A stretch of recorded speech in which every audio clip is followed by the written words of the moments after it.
Bonjour à toutes et à tous. Dans la prochaine vidéo, je vais vous montrer comment effectuer l'activité DAO Calc. Pour ouvrir le dessin, vous pouvez le faire soit à partir du cours Moodle, vous le trouvez dans le cours numéro 6, l'activité DAO Calc. Vous pouvez le télécharger sur votre ordinateur personnel si vous travaillez avec votre ordinateur personnel.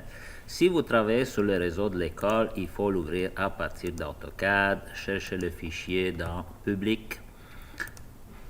Public, arpentage, étudiant, les modules, module 09, votre groupe et les cours correspondants. Donc, moi, je l'ai mis dans le cours numéro 6. Alors, on va le chercher là. DAO Calc. Il est très important à regarder qu'est-ce qu'il faut faire. Les instructions pour cet exercice, par exemple, sont dans le fichier DAO Calc Annexe A. Okay. Donc, il faut placer les entités sur le bon calque, sur les calques correspondants, mais tout d'abord, probablement qu'il va falloir les créer. Il faut savoir qu'en AutoCAD, le calque 0 est par défaut, se trouve là, donc vous ne pouvez pas créer le calque 0 qui est par défaut. Okay. Il existe là par défaut. Alors, qu'est-ce qu'on va faire? On va regarder le calque qu'on a dans ces dessins-là, puis on va les créer au fur et à mesure, puis on va mettre les éléments là-dessus, puis je vais vous expliquer comment ça fonctionne, cet outil qui est très puissant. Il faut savoir que la plupart des logiciels de dessin ou d'édition de photos sont basés sur ces concepts-là, les calques. Les calques, en fait, c'est comme des couches que vous pouvez superposer et vous pouvez afficher ou pas afficher. Je sais que vous avez déjà fait dans le module 6 ou dans le module 3, vous avez travaillé avec différents types de papier, transparent, pas transparent. Ben, écoutez, c'est le même principe. Okay? Donc, pour travailler avec les calques, vous trouvez ça soit ici dans les rubans. C'est un outil qui s'appelle Propriété de calque. Okay? Vous pouvez cliquer dessus. Puis, vous voyez, on a déjà quelques calques qui existent là-dedans. Les calques 0, les calques def point, puis, bon, quelques autres calques là, qui sont là par défaut. Qu'est-ce qu'on va faire? On va créer les calques qui se trouvent dans l'annexe 1, un par un. Okay? Donc, pour créer un nouveau calque, vous êtes déjà habitué, une grande partie des commandes AutoCAD se trouve dans le bouton droit. Alors, qu'est-ce qu'on va faire? On va cliquer sur le bouton droit de votre souris et nous allons choisir l'option Nouveau calque. Okay? Nouveau calque.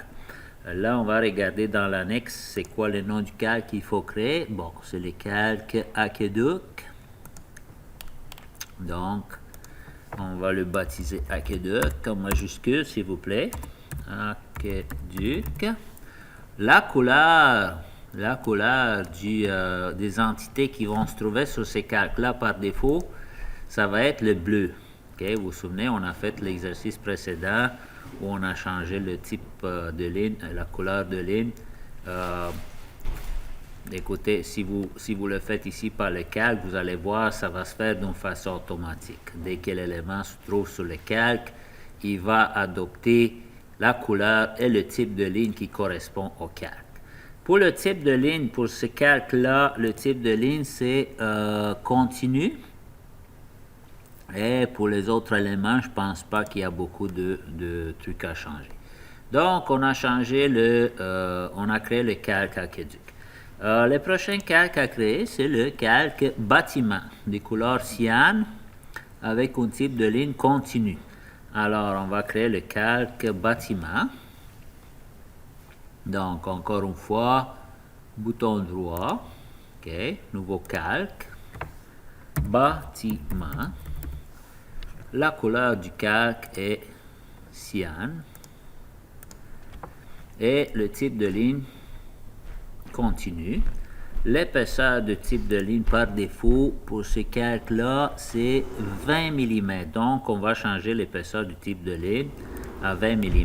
Vous vous souvenez, l'épaisseur de type de ligne, on a fait ça dans l'exercice précédent quand on a modifié les propriétés. Vous avez remarqué qu'est-ce que ça fait. Donc, on a changé ça. OK, parfait. Vous allez continuer avec le reste. Je vous laisse continuer. Je vais vous montrer comment continuer l'exercice, par exemple. Donc, vous allez créer le calque un par un ici avec le type de ligne correspondant et l'épaisseur de ligne correspondante. OK?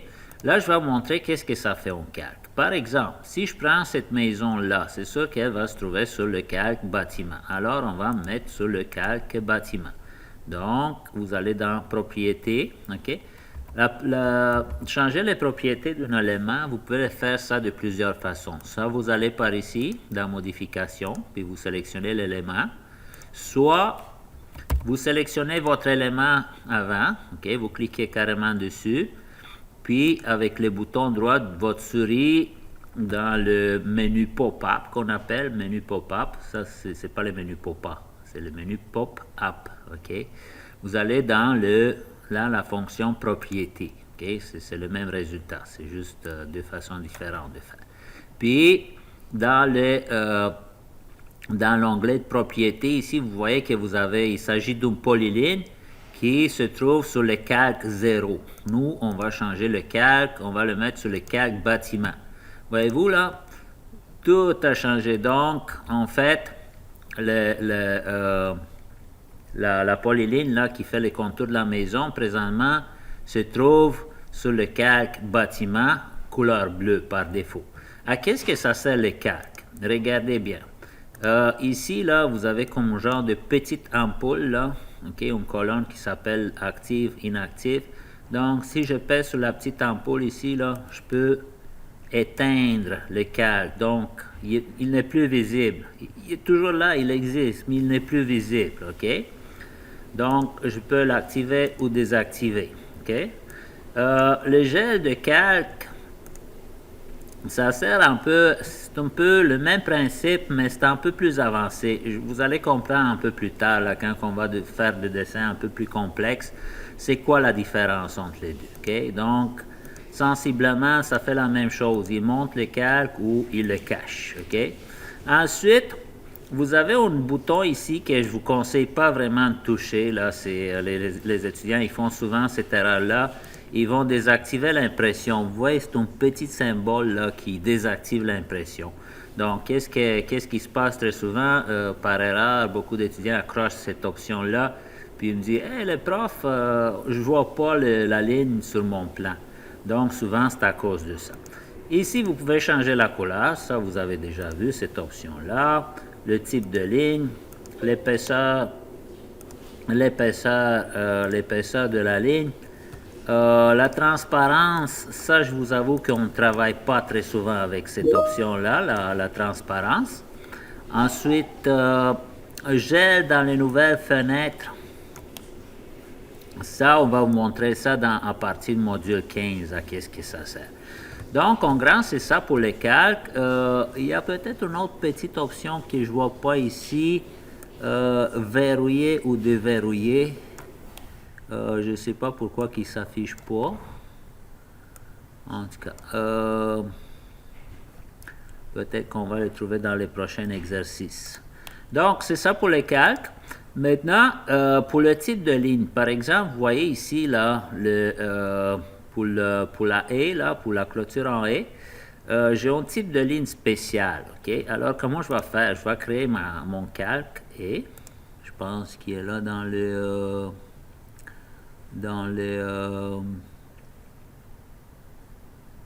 En fait, je pense que l'énoncé de l'exercice est un peu différent de ce que je pensais. On va se créer un calque qui s'appelle végétation. Je vous conseille de ne pas utiliser les accents parce que ça peut vous créer beaucoup de problèmes, OK, pour d'autres applications. Bon, végétation. OK, on va changer la couleur pour vert. Et ensuite, on va mettre la haie sur le calque végétation. Mais voyez-vous, j'ai plusieurs éléments qui sont sur le calque végétation. J'ai la haie, j'ai les arbres. OK, donc tout ça, je peux mettre ça sur le calque végétation. OK? Bon, on va aller dans modifier les propriétés. puis on va dire calque végétation. OK? Donc, vous voyez, tout est devenu vert. Vous pouvez faire la même chose pour les arbres ici en haut, ou vous avez un autre petit truc en AutoCAD qui s'appelle copier les propriétés. Donc, copier les propriétés, qu'est-ce que ça fait? Ça prend les propriétés d'un élément qui est déjà sur les calques végétation. Alors, je sélectionne l'objet de source, puis je peux sélectionner toutes les autres. Voyez-vous, là, ils vont se mettre automatiquement sur le calque végétation. C'est bon? Donc, c'est un petit raccourci que je vous ai donné. Maintenant, pour qu'est-ce qui concerne la haie ici, là, je vais changer ça. Je vais changer déjà sur les calques végétation, mais vous voyez le type de ligne, là, je devrais avoir un autre type de ligne. OK? Fait que, comment vous allez faire ça? Vous allez cliquer sur votre élément, puis vous allez dire modifier les propriétés. Puis, dans le type de ligne ici, là, à la place de laisser le type de ligne du calque, qui est en fait un type de ligne continue, on va choisir le bon type de ligne, là, et, OK? Puis, vous pouvez faire ça, la même chose pour l'autre partie ici. C'est bon? Donc, avec ça, je pense que vous êtes correct pour continuer l'exercice. N'oubliez pas que j'aimerais que vous changez aussi le style de lettrage pour le rue ici, puis pour le lot. OK, me mettre quelque chose de super beau. Alors, je compte sur vous, je vous laisse aller, puis je vais voir les résultats.